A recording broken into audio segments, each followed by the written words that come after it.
Born to Swing, Lil Hardin Armstrong's Life in Jazz, written by Mara Rockliff and illustrated by Michelle Wood. Here we go.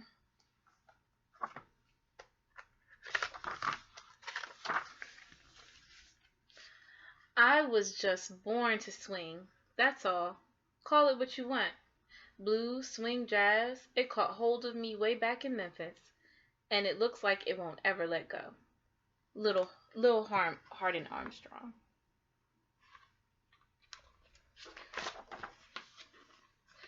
I was born to swing, and that's the truth.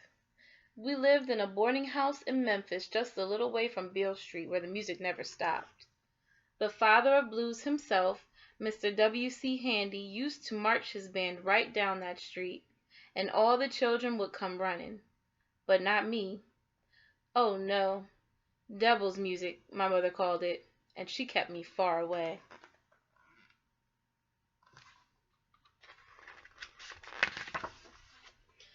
She couldn't keep me from the organ in the parlor, though. Every chance I got, I hopped up on that stool. My legs weren't long enough to reach the pedals, so I sent my little cousin crawling down below while I tickled the keys. The day came I was good enough to play the organ at Sunday school. I'd play a hymn, but I would play it with a beat.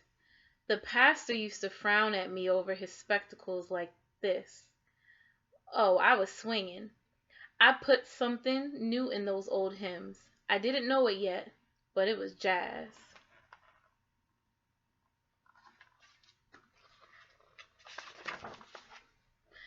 I took piano lessons at Miss Hicks' School of Music. Her top student was a girl named Bertha, but I made up my mind that I'd be number one. It came down to a contest, Bertha against me. I sat down at the piano and I flung myself into that music. Oh boy, I flung myself so hard I lost my place. Now what? I had lost my place, but I was not about to lose that contest, not without a fight. I sat up straight and smiled, and I played that song right to the end. Well, I played something, anyway. Whatever came into my head and out my fingertips, that's what I played. Later, I would learn that jamming, improvising, that's what jazz musicians do. Back there at Miss Hicks' School of Music, nobody knew what to call it, but we all knew who the winner of that contest was.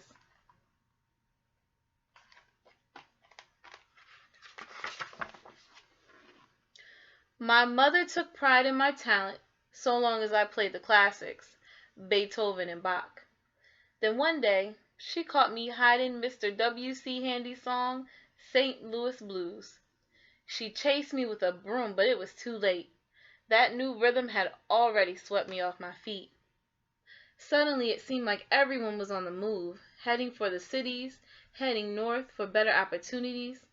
The Great Migration had begun, and we went too.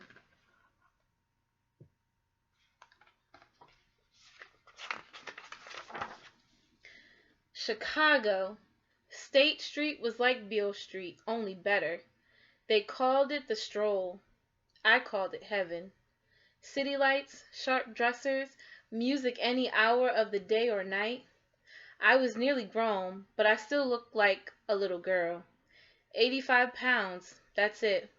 Nothing to show the city but the widest smile and the biggest, brightest eyes. Out on the stroll, I stopped to look into the window of a music store. All that sheet music, oh gee, how I wished I had the money to buy every song.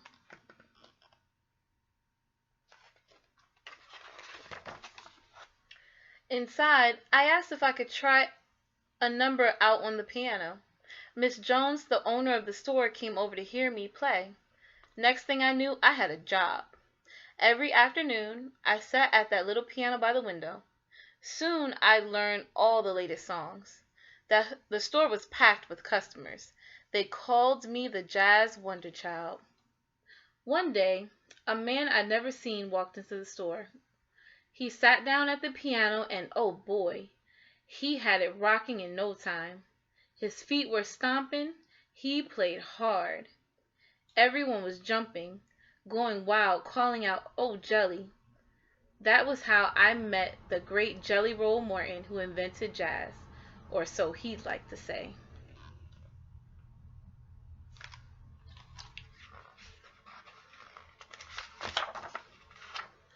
All the jazz musicians came into that music store to jam. When a band needed a new musician, they called the store, and Miss Jones would send somebody over to try out. The New Orleans Creole Jazz Band needed a piano player, but every man that Miss Jones sent over, they sent back. Finally, she sent me. A girl playing piano in a jazz band? Not in those days. Women were canaries, singers. The musicians were all men. I had to show them that I was no canary. When the music started, I hit those keys hard like jelly. I may have only weighed 85 pounds, but I used every pound. Did they send me back? What do you think?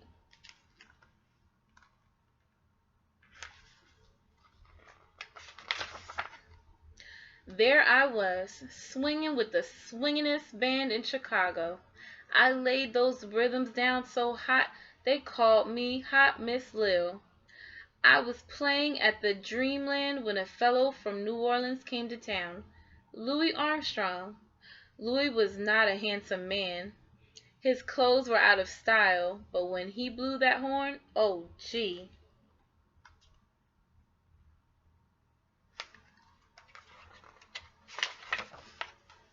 Soon we started walking out together.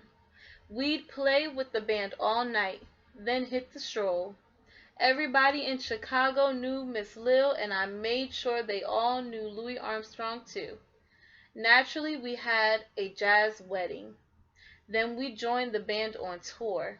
Every night, a different city. Every day, back on the road. It was no honeymoon, but we had each other, and we had our music. That was the jazz age. Seemed like all America was young and happy, just like us.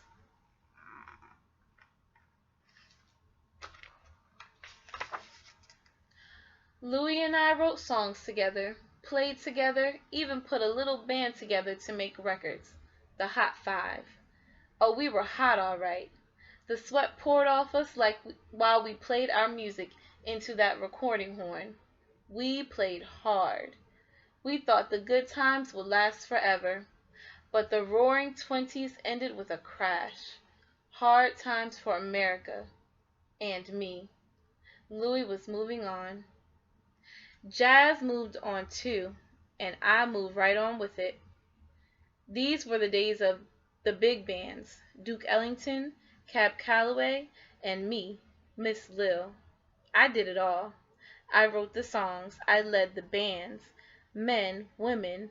Oh, it made no difference to me, so long as they could swing those tunes.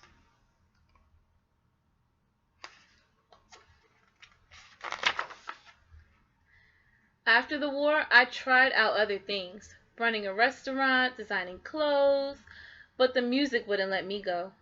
It took me all the way to Paris, where the French had flipped for Le Jazz Hop.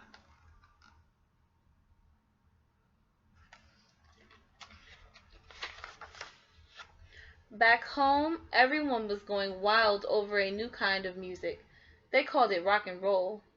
They'd forgotten about jazz, and me, or so I thought. All those years making our music, turned out we were making history. The day came when people played my songs again. They put me on TV.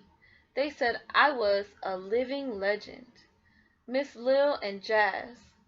We had grown up together and grown old together, but I never lost the beat. You won't believe me, but I died at the piano, playing that sweet Louis blues, playing hard. Oh boy, I went out swinging, right up to the end. I had the whitest smile and the biggest, brightest eyes.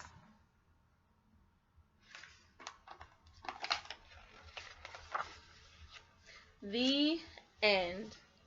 And that was Born to Swing, Lil Hardin's Armstrong's Life in Jazz. written by Mara Rockliff and illustrated by Michelle Wood. That's it. See you next time.